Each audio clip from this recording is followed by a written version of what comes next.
বহুদিন পরে কিন্তু আমরা গীতা আবার পড়ছি। আমরা বিশ্বরূপ দর্শন করছিলাম।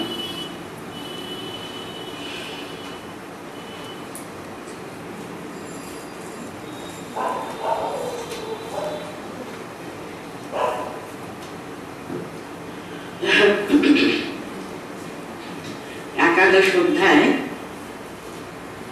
46-47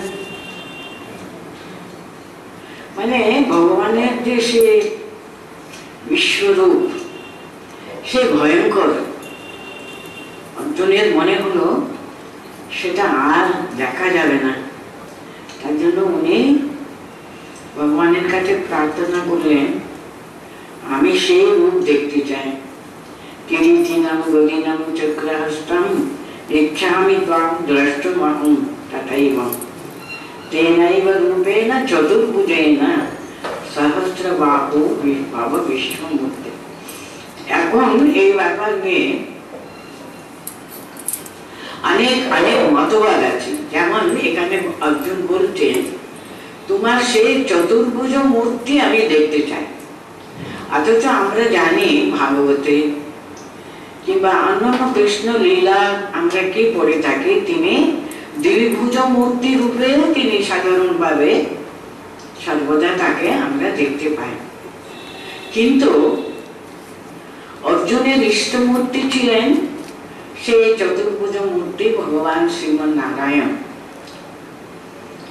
তিনি জানতেন, মানে বিশ্বরূপ দর্শন করে তার অন্তরে অন্তরে সুদৃঢ় ধারণা হয়েছে ভগবান কৃষ্ণ কিন্তু স্বয়ং তার ইষ্ট দেবতা, সেই চতুর্ভুজ মূর্তি। তার জন্য তিনি তার কাছে প্রার্থনা করলেন, আমি যে রূপ সর্বদা দেখতে অভ্যস্ত, দেখতে ভালোবাসি আছি, কিরীটিনাম গদিনাম চক্রহস্তম ইচ্ছামি ত্বাম দ্রষ্টুমহং তথৈব তেনৈব রূপেণ চতুর্ভুজেন সহস্রবাহু ভব বিশ্বমূর্তি। বলছে আমি সহস্রবাহু এই বিশ্বরূপ দর্শনে আমি বড় কিন্তু বিফল হয়ে পড়েছি, বড় ভয় পাচ্ছি আমি। তুমি দয়া করে আমার যে প্রিয় সেই চতুর্ভুজ মূর্তি, তোমার সেই রূপটা আমি দেখতে চাই। তার জন্য এরপরে এই প্রথম শ্লোকটাও হয়তো হয়েছিল, তবু আমি ওখান থেকে আরম্ভ করছি ভগবানের কথা। মায়া প্রসন্নেন তবার্জুনেদম রূপম পরম দর্শিতম আত্মযোগাৎ তেজোময়ম বিশ্বম অনন্তমাদ্যম यन्मे तदन्येन ना दृष्टु पूर्वम। মানে উনি যে রূপটা বিশ্বরূপটা দেখেছেন সেটা উনি দেখতে চাইছে না, ভালো কথা। কারণ দেখবার অনেকক্ষণ দেখবার মতো সেরকম একটা ভয়ঙ্কর রূপ দেখবার জন্য কিন্তু অনেক অনেক মানে খুব দৃঢ় একটা ধারণা, এত বিরাট একটা ঐশ্বর্য মণ্ডিত সেই রূপটা দেখবার ক্ষমতা কিন্তু অনেকক্ষণ ধরে দেখবার ক্ষমতা সকলের নেই, থাকতে পারে না। তার জন্য ভগবান বলছেন, দেখো তুমি যে রূপটা দেখলে, এখানে বলছেন यन्मे तदन्येन ना द्रष्टु पूर्वम, এই রূপটা আর এর আগে কেউ দেখেনি, কিন্তু তোমার ভিন্ন। এই যে রূপ তুমি দেখলে, মায়া প্রসন্নেন তব অর্জুন ইদম, এই যে রূপ, হে অর্জুন, এই রূপটা তুমি দেখলে শুধু মায়া প্রসন্নেন, আমি প্রসন্ন হয়ে আমার কৃপায় তুমি এটা দেখতে পেয়েছ। তব ইদম রূপম দর্শিতম আত্মযোগাৎ, নিজের একটা যোগ শক্তি প্রভাবে কিন্তু আমি তোমাকে দেখাতে পেরেছি এই যে অলৌকিক একটা দৃশ্য, এটা সাধারণ নয় কিন্তু। এটা অসাধারণ, অলৌকিক। এটাও কিন্তু আমি কি এত সহজে তোমাকে দেখাতে পেরেছি? এটা আমার একটা যোগ শক্তি প্রভাবে। এরকম একটা মহাভারতে আছে, আর অন্য সময় নাকি অর্জুন চেয়েছিলেন আরেকবার আমি দেখতে চাই। তখন আমি এত ঘাবড়ে গিয়েছিলাম, যথাযথভাবে আমি তখন দর্শন করতে অসমর্থ ছিলাম। আমাকে আরেকবার তুমি দেখাবে, তখন শ্রীকৃষ্ণ রাজি হলেন। যখন তখন আমি বিশ্বরূপ ধারণ করতে পারি নাকি? সেটা হয় না। তার জন্য এখানে বলছেন দ্বিতীয় লাইনে দেখেন, রূপম পরম দর্শিতম আত্মযোগাৎ। এই যে পরম রূপম, কি করে আমি তোমাকে দেখাতে পারলাম? আত্মযোগাৎ। সে আমার যোগ শক্তির প্রভাবে কিন্তু আমি তোমাকে দেখাতে পেরেছি। তেজোময়ম বিশ্বম অনন্তম আদ্যম তৎ यन्मे अनेन ना दृष्टपूर्वम। এর আগে কিন্তু কেউ কিন্তু এই রূপটা দর্শন করেনি তোমার ছাড়া। তুমি যে আজকে যে রূপ দেখতে পেরেছো, এটা সাধারণ না, কিন্তু এটা অদৃষ্টপূর্ব। তোমার আগে কেউ এটা দেখতে পাননি। তুমি মনে করছো অতি সাধারণ ভাবে এই যে বিভূতি বিশ্বব্যাপী বিশ্বতোমুখী যে বিশ্বরূপ দর্শন তুমি করতে পেরেছ, এটা মানুষের পক্ষে তো অসাধ্য। আর কোন দেবতারও কিন্তু আগে থেকে, তোমার আগে কেউ কিন্তু এটা দেখতে পাননি। কিন্তু এই যে অদ্ভুত যে রূপ তুমি দেখতে পেরেছ, মায়া প্রসন্নে না, শুধু আমার কৃপাতে তুমি এটা দেখতে পেরেছো। এরপরে দেখুন আরো এই রূপের যে মহিমা আরো বর্ণনা করেছেন। না বেদ যজ্ঞ অধ্যয়ন দাनै না চ ক্রিয়াভি না তপোভি উগ্রৈঃ एवं रूपः शक्यः अहं नृलोके द्रष्टुं तदन्येन कुरु प्रवीर। হে কুরু প্রবীর বলছেন, কুরু বংশের তুমি একজন শ্রেষ্ঠ।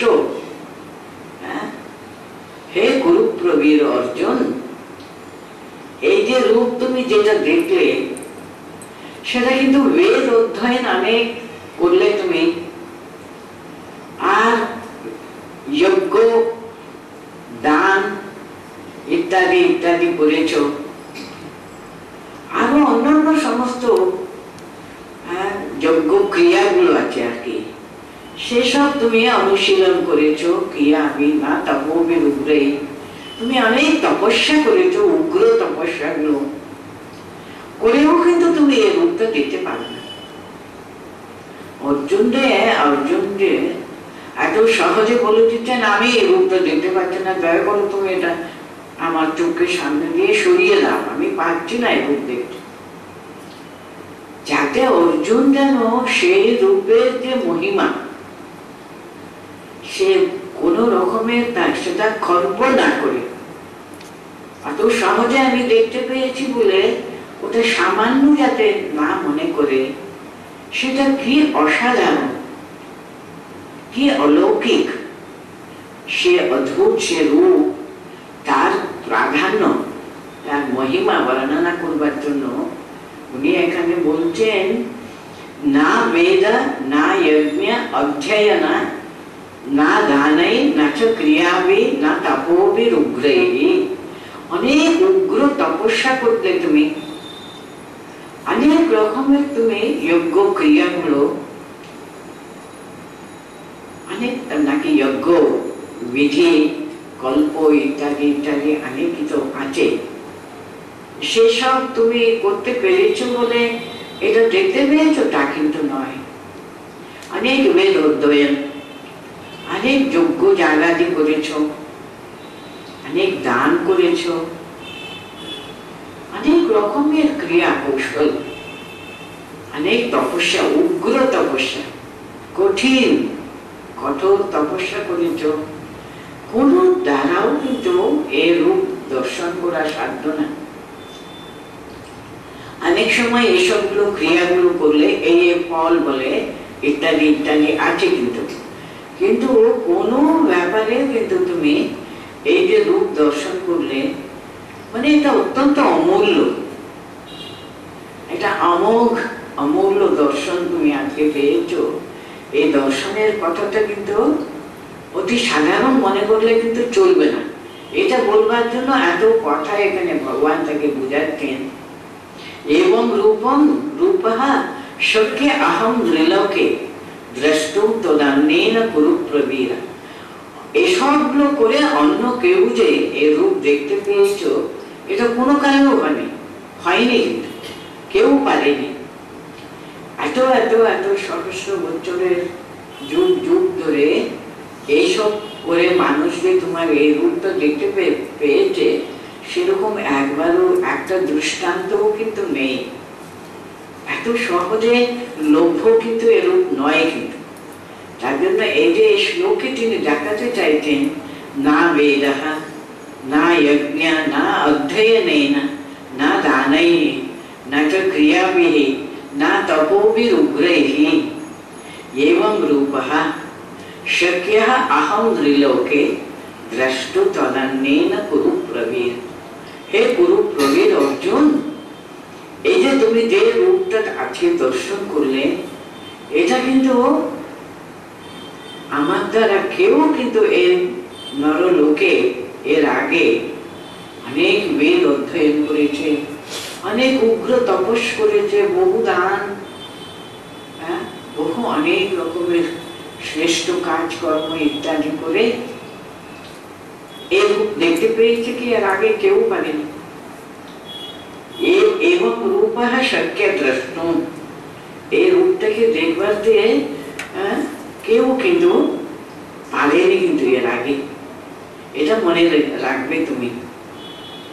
তার জন্য এই যে রূপটা অর্জুন দর্শন করলে সে রূপের যে মাহাত্ম্য সেটা বর্ণনা করবার জন্য উনি তাকে ভালো করে বুঝাচ্ছেন। আবার বলছেন ঠিক আছে আমি এই রূপটা তো সংহরণ করে দিচ্ছি। মাতে ব্যথা মাছ বিমূঢ় ভাব দৃष्ट्वा रूपम घोरमिदृङ्ग अममेनं रूपे कपि व्यापेतभिः प्रीतमनाः पुनस्त्वं तदेव मे रूपमिदं प्रपश्य। কি করুণা দেখুন ভগবানের অর্জুনের প্রতি, যেহেতু এত উনি ভয় পেয়ে গেছেন, একটা ঘোর একটা রূপ দেখে এত ব্যথিত হয়েছে, তো অন্তরে ও নিজেকে স্থির সুস্থ থাকতে পারছে না। এত একটা ভয়ঙ্কর রূপ আমরা তো বর্ণনা পড়েছি, আশা করি আপনাদের মনে আছে। এমন একটা ভয়ঙ্কর রূপ তিনি দর্শন করছেন, তার মুখের ভিতরে যত সমস্ত বীর তাকে সামনে দেখতে পাচ্ছেন সকলে কিন্তু এমন একেবারে অত্যন্ত এত বেগে এত স্পিডিলি তার মুখে প্রবেশ করে ফেলছে। শত শত শত সহস্র সৈন্য সবাই কিন্তু তার বিশাল মুখের ভিতরে সবাই প্রবেশ করছে, তিনি যেন সকলকে গ্রাস করে নিচ্ছেন। এমন ভয়ঙ্কর একটা ভগবানের রূপ, সে রূপ দেখে উনি এত ভয় পেয়ে গেছিলেন, এত ব্যথিত হয়ে পড়েছিলেন, এত বিফল হয়ে পড়েছিলেন। তো তার জন্য বলতেন মাঠে ব্যথা মাছ বিমূঢ় ভাব। তুমি আর এই যে ব্যথিত একটা দুঃখিত ভয়ঙ্কর রূপ দেখে এত ব্যথিত হয়ে পড়েছো, তুমি এত অন্তরে অন্তরে একটা ভয়ঙ্কর জিনিস থেকে দেখে ভয় পাওয়া, চিত্তে এমন একটা চঞ্চলতা এসে পড়েছে, তো ওটা দূর করো। এখন তো আমি এই রূপটা আবার আমি সংবরণ করে নিচ্ছি, তুমি আর ব্যথিত হবে না। বিমূঢ় ভাব, এত ব্যাকুলতা হওয়ার তো কোনো আর প্রয়োজন নেই, বিমূঢ় ভাবটাও দরকার নেই। দৃष्ट्वा रूपम घोरमिदृङ्ग अमेदं, এই যে আমার যে ঘোর রূপ দেখে তোমার যে এত একটা ব্যথিত হয়েছিলে সেটা আমি এক্ষুনি সংহরণ করছি। ব্যবেত বিহি প্রীতমনাহ পুনস্তম। এখন এই ভয়টাকে দূর করে প্রীতমনাহ পুনস্তম, তোমাকে আমি আবার, মনটা যেন আবার তুমি পুনর্বার প্রীত হও, মানে শান্ত হও, স্বস্তি লাভ করো। তদেব মে রূপমিদম প্রপশ্য। তুমি যে রূপটা দেখতে চেয়েছিলে দেখো এখন। আমি তোমার যে বাঞ্ছিত, তুমি যে চাইলে আমার কাছ থেকে, তোমার ওই যে চতুর্ভুজ মূর্তি আমি দেখতে চাই, আমার ইষ্ট রূপ সেটা। আমি সবসময় তা দেখে অন্তরে অন্তরে কত আনন্দ অনুভব করি। তুমি সে রূপ দেখাও বলে উনি প্রার্থনা করেছিলেন বলে সঙ্গে সঙ্গে ভগবান অর্জুনের প্রতি এত তার করুণা, তিনি সে ভয়ঙ্কর রূপটা তিনি সংহার করে দিলেন। সঞ্জয় মাঝখানে আছেন, তো আমরা মাঝে মধ্যে সঞ্জয়কে ভুলেই যাচ্ছি। সঞ্জয় বলে দিচ্ছেন ভগবান সঙ্গে সঙ্গে তার সৌম্য রূপটা ধারণ করলেন। এত অর্জুনম वासुदेवस्ततोक्त्वा स्वकं रूपं दर्शयामास भूयः आश्वासयामास भीतमेनं भूत्वा पुनः सौम्यवपु महात्मा। সেই মহাত্মা শ্রীকৃষ্ণ সে আবার তিনি তার সৌম্য রূপটা ধারণ করলেন। এখানে কিন্তু বলছে না, কারণ সঞ্জয় ওরকম চতুর্ভুজ মূর্তি উনি দেখেননি হয়তো, তার জন্য বলছেন সৌম্য রূপ দর্শন দিলে ওকে। যে রূপে উনি ওই অশ্বগুলো পরিচালনা করছিলেন না, সেই সৌম্য রূপ যেটা ওর পরিচিত রূপ, সে রূপ তিনি আবার তাকে দেখেন। এটি অর্জুন বাসুদেবস্ততোক্তা। এইভাবে অর্জুনকে ভগবান শ্রীকৃষ্ণ এই কথাগুলো বলে সখম রূপম দর্শয়ামাস ভূয়ঃ, আবার তিনি সেই পুনর্বার তার পুরনো রূপটাই তিনি তাকে দর্শয়ামাস, দেখাতে আরম্ভ করলেন। এইভাবে তিনি ভীতমেনম আশ্বাসয়ামাস। এত ভয় পেয়ে গেছিলেন অর্জুন, তাকে আবার স্বস্তি দেবার জন্য, স্বস্তি শান্তি দেবার জন্য উনি যা ভীতমেনম, এমন ভাবে অর্জুন চঞ্চল হয়েছিলেন, বিচলিত হয়ে পড়েছিলেন, ভয়ে কম্পমান হয়ে পড়েছিলেন, তাকে তিনি আবার স্বস্তি অনুভব যাতে করুক তার জন্য উনি ভীতমেনম আশ্বাসয়ামাস। যে অর্জুন ভয় পেয়ে গেছিলেন তাকে তিনি আশ্বাস করছেন। সৌম্য বপুম মহাত্মা, মহাত্মা শ্রীকৃষ্ণ আবার সেই সৌম্য রূপ ধারণ করে অর্জুনের মনটা আবার উনি শান্ত করলেন, স্বস্তি দান করলেন ওর মনে আর কি। তখন অর্জুন হাত জোড় করে আবার মনটা হয়েছে। তো এখানে দেখুন অর্জুন উবাচ আছে, দৃষ্টেদম মানুষম রূপম তব সৌম্যম জনার্দন ইদানীম অস্মি সংবৃত্তঃ সচেতঃ প্রকৃতিম গতঃ। আমি আবার প্রকৃতিস্থ হয়েছি আর কি, সুস্থ হয়েছি বাবা। ইদম মানুষম রূপম দৃষ্টা, এখানে সৌম্য মানুষ রূপ আমি দেখতে পাচ্ছি এখন, মানে এটা দ্বিভুজ মূর্তি হবে আর কি। তার জন্য বলতেন দৃষ্টেদম মানুষম রূপম তব সৌম্যম জনার্দন। হে জনার্দন, তব ইদম सौम्यं मानुषं रूपं दृष्ट्वा संवृद्धः सचेताः प्रकृतिं गताः। इदानीं संवृद्धः सचेताः प्रकृतिं गताः अस्मि। আমি এখন বেশ ভালোভাবে মানে সুস্থ হয়েছি, সচেতন হয়েছি, আমি প্রকৃতিস্থ হয়েছি, প্রসন্ন চিত্ত হয়েছি। এই যে তোমার এই সৌম্য রূপ তুমি ধারণ করলে, তো আমি বাবা শান্ত হলাম, সুস্থ হলাম। তোমার এই রূপটা দেখে। আবার দেখুন ভগবান ওকে সচেতনতা আনবার জন্য, দেখো তুমি মনে রাখো, তুমি যেহেতু মানুষ রূপ এটা দেখে মনে শান্ত হয়েছ, প্রীত হয়েছ বলে যে রূপটা তুমি দেখলে ওটা কিন্তু সাধারণ মনে করো না। যে রূপটা তুমি একমাত্র দেখতে পেয়েছ, এর আগে কেউ কখনো এই রূপটা দেখবার সৌভাগ্য কারোরও হয়নি। এটা উনি আবার ভগবান তাকে মনে করে দিচ্ছেন, পাচ্ছে এই রূপটা কিন্তু কতটাই একটা মহিমা মণ্ডিত জিনিস তুমি দেখতে পেয়েছ। সুদুর্দশমিদম রূপম দ্রষ্টুবানসি যন্মমা দেব্যা দেবা অপ্যস্য রূপস্য নিত্যম দর্শনকাঙ্ক্ষিণঃ। দেবাপি অস্য রূপস্য নিত্য দর্শনকাঙ্ক্ষিণঃ। দেবতারাও কিন্তু এই রূপ কখনো দেখবার সুযোগ পায়নি, কিন্তু এই রূপ দেখবার জন্য তারা নিত্য নৈমিত্তিক ভাবে প্রার্থনা করে থাকেন।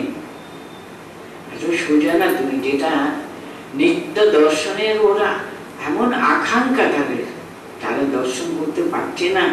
তুমি যে দেখতে পেয়েছো এটা তোমার মহাভাগ্য, এটা মনে রাখো। তার জন্য ওটা মনে করবার জন্য ভগবান ওকে বলছেন, দেখো অর্জুন, সুদুর্দশমিদম রূপম বলছেন। হ্যাঁ, অত্যন্ত কঠিন, সকলের ভাগ্যে জুটে না, কিন্তু যে রূপটা তুমি আজকে দেখলে দৃষ্টবানসি যন্মমা, হ্যাঁ, আমার যে রূপ তুমি দেখতে পেয়েছো এটা কিন্তু অত্যন্ত সুদুর্দশমিদম, শুধু দুর্দশ না, সুদুর্দশমিদম, অত্যন্ত কঠিন, সহজে পাওয়া যায় না, দেবতারাও কখনো দেখতে পাননি। দেবাপি অস্য রূপস্য নিত্যম দর্শনকাঙ্ক্ষিণঃ। দেবতারা পর্যন্ত অস্য রূপস্য, এই রূপটা একটি বার দেখবার জন্য নিত্য তাদের কত আকাঙ্ক্ষা, তারা দেখতে পায় না, কিন্তু তুমি দেখতে পেয়েছো, তোমার মহা মহা মহা ভাগ্য, এটা সবসময় মনে রাখো তুমি। আবার ওই একই কথা আবার মনে করে দিচ্ছেন, না হম বেদায়ের না তপসা না দানেনা না তেজয়া শক্য এবং বিধো দ্রষ্টুম দ্রষ্টবানসি মাম যথা। শুধু অর্জুনকে ভালো করে মনের ভিতরে একটা ভালোভাবে দৃঢ় ধারণা করাবার জন্য, যেটা তুমি দেখতে পেয়েছো এটা এটা এটা একেবারে পরম পরম পরম সৌভাগ্য তোমার। এটা কিন্তু কেউ কোনো মানুষ এই রূপটা আগে দর্শন করবার কারোর কিন্তু ভাগ্য হয়নি, কিন্তু এটা বলবার জন্য এটা আবার মনে করে দিচ্ছেন, না বেদের মানে বেদ অধ্যয়ন, শাস্ত্র অধ্যয়ন প্রতিনিত্য অভ্যাস করতে করতে করতে করতে এটা একটা তপস্যা রূপে পরিণত হয়। বেদ অধ্যয়নের একটা বিরাট বড় একটা পুণ্য থাকে আর কি। সে কত বেদ অধ্যয়ন করেও কিন্তু এরকম আমার রূপ দর্শন করা যায় না। হ্যাঁ, না হম বেদায়ের না তপসা, অনেক তপস্যা করে, না দানে না না চেজ্জয়া, অনেক যজ্ঞ জাগাদি করেও তখনকার দিনে, এখন যেমন ব্রত উপবাস ইত্যাদি ইত্যাদি কত রকমের পূজা দেবা ইত্যাদি হয় না, তখনকার দিনে মানুষ যজ্ঞ জাগাদি বলল, কত রকমের যজ্ঞের ব্যবস্থা ছিল। এই যজ্ঞ করলে কত রকমের ফল পাওয়া যায় ইত্যাদি ইত্যাদি। কিন্তু এই যে ভগবানের যে এই অদৃষ্টপূর্ব এই বিশ্বরূপ দর্শন, এটা কোনো যজ্ঞের দ্বারা না, কোনো বেদ অধ্যয়ন না, কোনো তপস্যার দ্বারা না, কোনো দানের দ্বারাও না, এটা এমন দুর্লভ জিনিস তিনি পেয়েছেন। শক্য এবং বিধো দ্রষ্টুম, যেভাবে তুমি দেখতে পেয়েছ সে রূপটা আর কি, আমার যে দ্রষ্টবান আছে মাম যথা, তুমি যেমন দর্শন করেছ আমাকে, যে রূপে তুমি দর্শন করলে সে রূপে কারোর দ্বারা কখনো এসব কোনো কাজের দ্বারা কখনো পাওয়া যায়। মনে রাখবে তোমার আগে কেউ কেউ কিন্তু এরকম আমার রূপটা দেখবার সৌভাগ্য কারোর হয়নি, তোমার হয়েছে। এরপরে যে দুটি শ্লোক আছে না, সেটা বলতে গেলে শঙ্করাচার্য তার ভাষ্য লিখেছে না, সে ভাষ্যে উনি বলছেন 54 আর কি, 54-এরই কন্টিনিউশন হলো 55 শ্লোক আর কি। এটাকে বলা হচ্ছে সমস্ত গীতার্থের সারাংশ রূপ বলা হচ্ছে। এরপরে শ্লোকটা আমি পড়ছি, দেখুন। ভক্ত্যা তো অনন্যয়া শক্যা अहमेवं विधोऽर्जुन ज्ञातुं द्रष्टुं च तत्त्वेन प्रवेष्टुं च परन्तप। এত একটা খুবই অত্যন্ত গুরুত্বপূর্ণ একটা কথা উনি বলছেন। বলবার সময় দেখুন অর্জুনকে তিনি দুবার সম্বোধন করছেন, হে পরন্তপ, হে অর্জুন।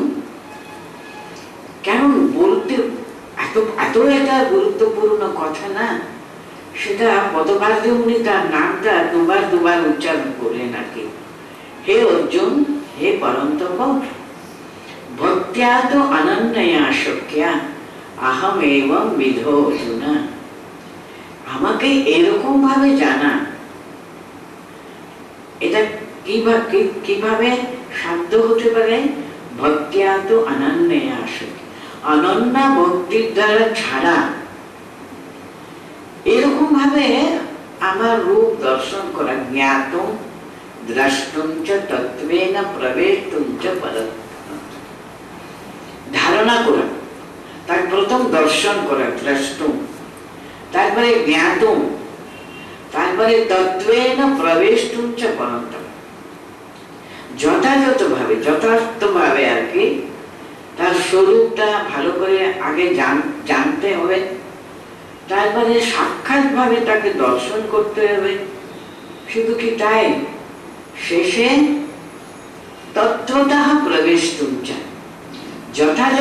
যথার্থভাবে তার অন্তরে প্রবেশ করা। তার মানে তার সঙ্গে তদাত্ম ভাব, তাই হয়ে যাবে। স্বামীজি এত সুন্দর ভাবে ধর্ম মানেটা কি, তাই হয়ে যাবে। আমাদের স্বরূপটা কি, ওই সচ্চিদানন্দ স্বরূপ বলে তো আমাদের শাস্ত্র বলে। আমি তো শুধু শরীর নয়, মনও নয়, আর বুদ্ধিও নেই। এসবগুলো কিন্তু এত সীমিত ব্যাপার, কিন্তু আসলে আমার স্বরূপটা কি, আমি সচ্চিদ আনন্দ স্বরূপ। এই যে স্বরূপটাকে জানা, তাই হয়ে যাওয়া, এটাই কিন্তু ধর্ম। আমি যখন জানবো আমার স্বরূপটা কি, আমাকে তাই হতেই হবে। এই হওয়াটাই কিন্তু ধর্ম, হওয়াটা, তাই হয়ে যাওয়া।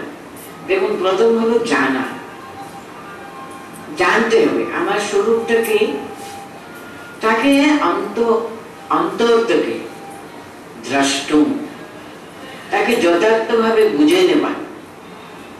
তারপরে তত্ত্বেন প্রবেষ্টুম চ, যথাযথভাবে সত্যিকার ভাবে তার সঙ্গে যুক্ত হয়ে যাওয়া, তাদাত্মতা একেবারে অর্জন করা। সেটাই হলো একটা ধর্মের যে প্রথম ধারণা করা, জেনে নিয়ে তা হবার জন্য প্রচেষ্টা, সাধন ভোজন ইত্যাদি ইত্যাদি, আর শেষে করতে করতে করতে করতে করতে তাই হয়ে যাবে। এই প্রবেষ্টুম চ মানে থেকে তার সঙ্গে তাদাত্ম ভাব অর্জন করা।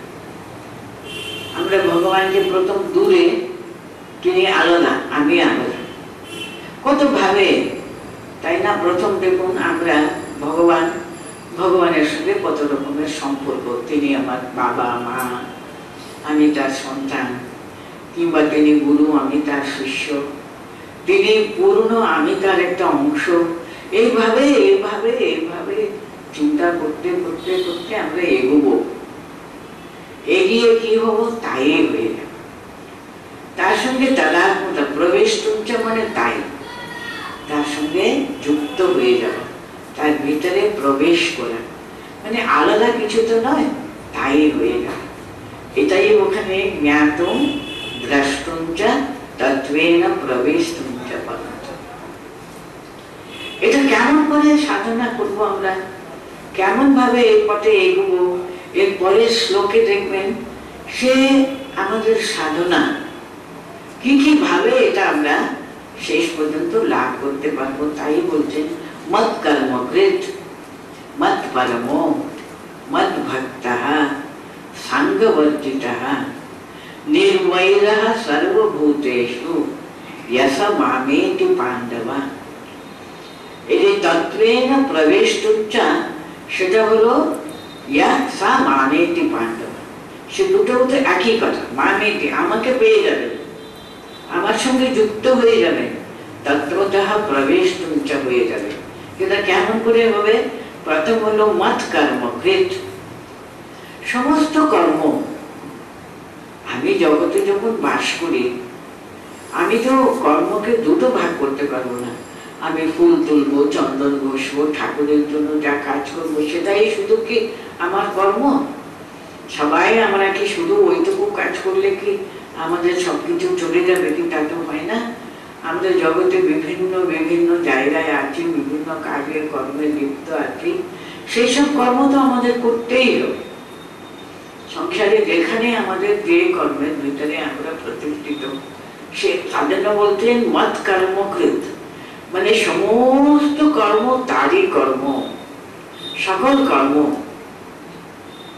সকল কর্ম যা করি না কেন আমি, সব তার কর্ম, তার জন্য করছি, তারই কাজ। কেমন সুন্দর ভাবে তার সঙ্গে যুক্ত হয় আমাদের শরীর, মনের সব কিছুর কর্ম। সব কর্ম যদ্যৎ করোতি তৎসমর্পণ, সবই তারই কর্ম। প্রথম হলো মত কর্মকৃত মত পরমো, তিনি আমার একমাত্র গতি, তিনি আমার পরম শ্রেয়, তিনি আমার পরমাগতি। এইভাবে তিনি আমার সর্বস্ব, নাথ তুমি সর্বস্ব আমার। এইভাবে মত পরমঃ আর মত ভক্তঃ সাঙ্গবর্জিত। এই সাঙ্গবর্জিত মানে কি সমস্ত কিছু কিন্তু আমি কোন রকমের ফলাশক্তি না রেখে করে, আসক্তি বর্জিত ভাবে করে। কিছু পাবো, আমি এটা পাবো, ওটা পাবো, সেটা পাবো, একটা কিছু করি না কেন আমি কত কি তার পিছনে এটা পাবো না, ওটা পাবো না, কত কি আমি মনে মনে ভাবি। কিন্তু এখানে কোন রকমের ফলাকাঙ্ক্ষ সম্পূর্ণভাবে বর্জিত কর্ম, কোনো কিছু চাই না, শুধু তোমাকে চাই, তোমাকে খুশি করবার জন্য আমার সব কিছু কিন্তু সবাই ভিতরে আমি এটা কি করে সাঙ্গবর্জিত। তারপরে আছে নির্বৈরঃ, কারোর প্রতি আমার কোন রকমের বৈর ভাব এতটুকু থাকবে না। কি করে থাকবে? আমি যদি সর্বভূত স্থিতম মাম, আমরা এটা আমার মনে হচ্ছে ষষ্ঠ অধ্যায়ে পড়েছি, সর্বভূত স্থিতম ইয়ো মাম ভজতি একত্বমাস্থিতঃ। আমাকে সর্বভূতে তিনি দর্শন করেন, যাহা যাহা নেত্র করে তাহা তাহা ইষ্ট করে আছে, সেইভাবে কিন্তু সর্বভূতাত্মা মা ভূতাত্মা।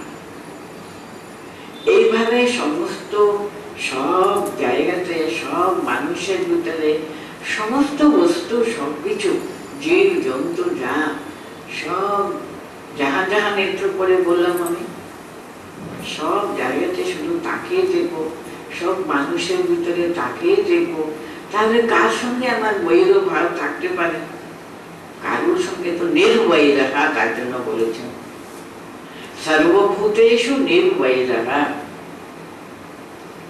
মানুষ সাধারণ, আমরা মানুষ দেখুন, আমাদের কোনো কিছু একটু ভালো লাগে, কোনো কিছু ভালো লাগে না। এই যে ভালো লাগা ভালো না লাগা, এর যে বড় বন্ধন কিন্তু আর কোনো বন্ধন হতে পারে না। কিন্তু আমরা ভুলে যাই ও মানুষ তো, তার একটা ভালো মন্দ থাকবেই থাকবে না। ঠিক ঠিক মানুষ যে হতে পারে, ও কিন্তু এই ভালো মন্দের ঊর্ধ্বে কিন্তু যাবে,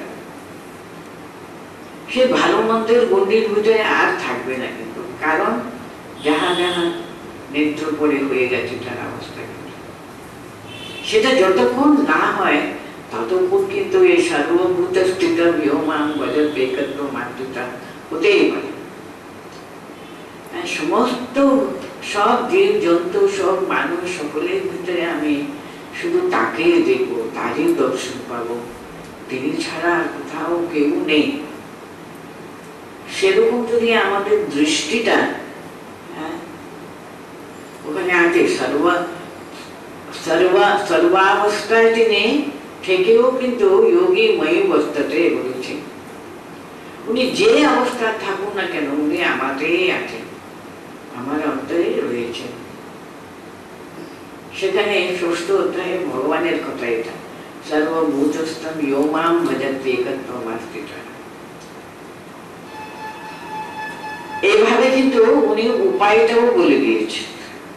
উদ্দেশ্য কি? ভক্ত্যা তো অনন্যয়া শক্তিয়া।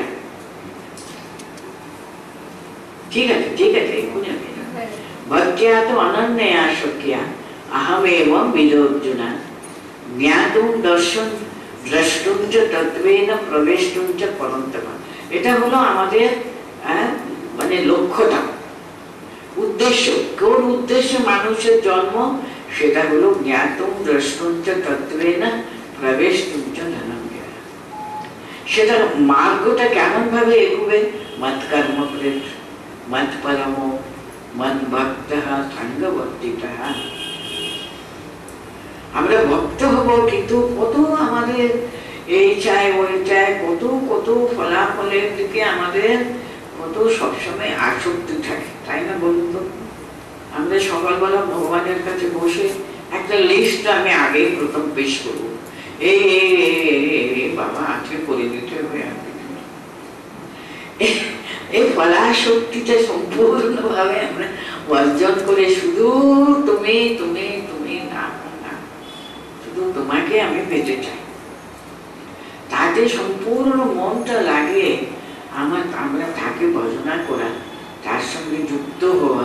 এই যে দ্রষ্টুম জ্ঞাতুম দ্রষ্টুম চ তত্ত্বেন প্রবেষ্টুম, সেটা এই করলে হতে পারে মত কর্মকৃত, মত পরমো, মত ভক্তঃ, সঙ্গবর্তিতঃ, নির্বৈরঃ সর্বভূতেষু সা মামেতি ইয়া সা মামেতি পাঠ।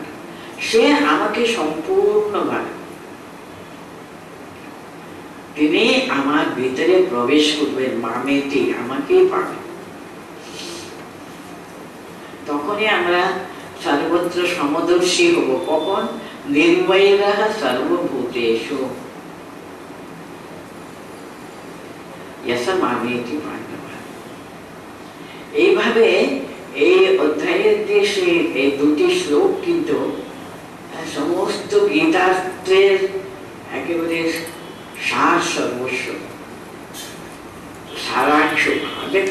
জীবদের পরম মোক্ষটা লাভ করবে কি, পরম শ্রেয়টা কেমন করে পাবে, সে দেখুন উপায় এবং উদ্দেশ্য বলে দিয়ে তারপর উপায়টাও উনি এখানে এই দুটো শ্লোকের মধ্যে সবকিছু বলে দিয়ে।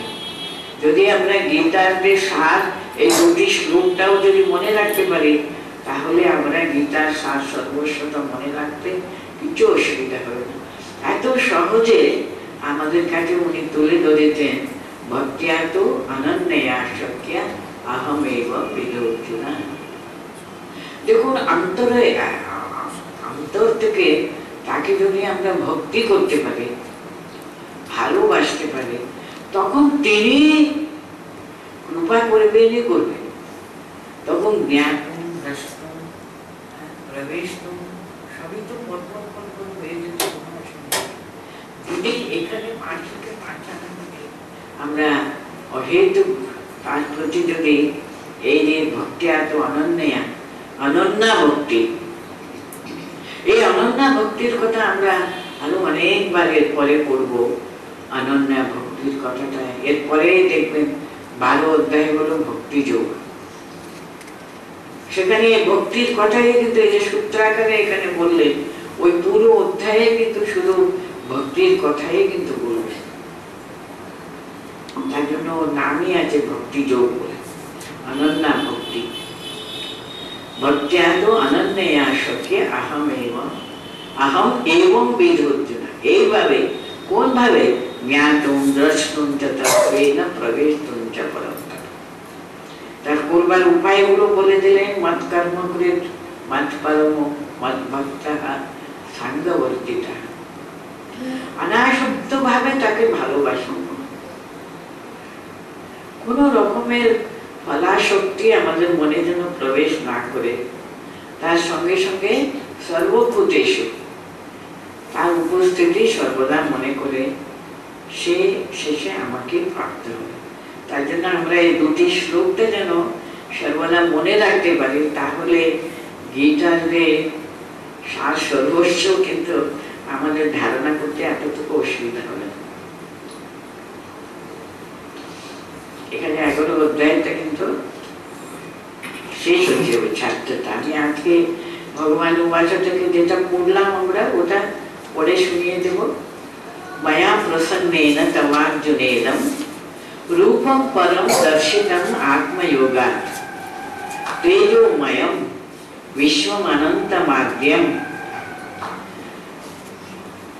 विश्वमनन्तमाद्यं यन्मे तदन्येन न द्रष्टुपूर्वं न वेदयज्ञे अध्ययनेन न दानैः न च क्रियाभिर्न तपोभिरुग्रैः एवं रूपशक्त्या अहं नृलोके द्रष्टुं तदन्येन कुरु प्रवीर माते व्यथा मा च विमूढभावो दृष्ट्वा रूपं घोरमिदृङ्गमेदं व्यापेत बीहि प्रीतमनाः पुनस्त्वं तदेव मे रूपमिदं प्रपश्य। संजय उवाच इत्यर्जुनं वासुदेवस्ततो स्वकं रूपं दर्शयामास भूयः आश्वासयामास च भीतमनं भूत्वा पुनः सौम्य वपुर्महात्मा। अर्जुन उवाच दृष्टेदं मानुषं रूपं तव सौम्यं जनार्दन इदानीमस्ति संवृत्तः सचेताः प्रकृतिं गतः। श्री भगवान उवाच सुदुर्दशमिदं रूपं दृष्टवानसि यन्मम देवाप्यस्य रूपस्य नित्यं दर्शनकाङ्क्षिणः नाहं वेदेन तपसा न दानेन न चेत्यया शक्य एवं विदो दृष्टवानसि मां यथा भक्त्या तु अनन्या शक्या अहमेवं विदोऽर्जुन ज्ञातुं द्रष्टुं च तत्त्वेन प्रवेष्टुं च परन्तप मत्कर्म कृत् मत्परमो मद्भक्तः साङ्गवर्जितः निर्वैरः सर्वभूतेषु यस मामेति पाण्डव। योगशास्त्रे श्री कृष्णार्जुन संवादे विश्वरूप दर्शन एकादशोध्याय এর প্রত্যেকে দ্বাদশ অধ্যায়ের দ্বাদশ অধ্যায়ের নাম হলো ভক্তি যোগ।